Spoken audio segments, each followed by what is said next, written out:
আহসান ভাসানী বলেছিলেন, নীল নদের পানি যেমন নীল নয়, জামাত ইসলামের ইসলামও তেমনি ইসলাম নয়।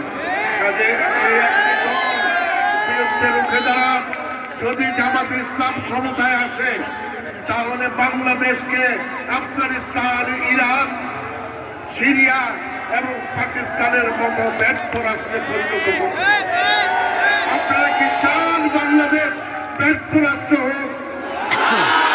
আপনারা দুই হাত তুলে বলুন, আমরা তারেক রহমানের বাংলাদেশ চাই, আমরা জিয়াউর রহমানের বাংলাদেশ চাই, আমরা বেগম খালেদা জিয়ার বাংলাদেশ চাই।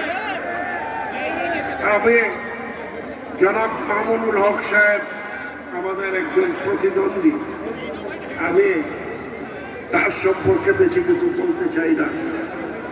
উনি ওনার মতো আলায় উনি বলেছেন ওনাদের দিকে তাকাইলে নাকি চোখ খুলে নিয়ে যাবেন।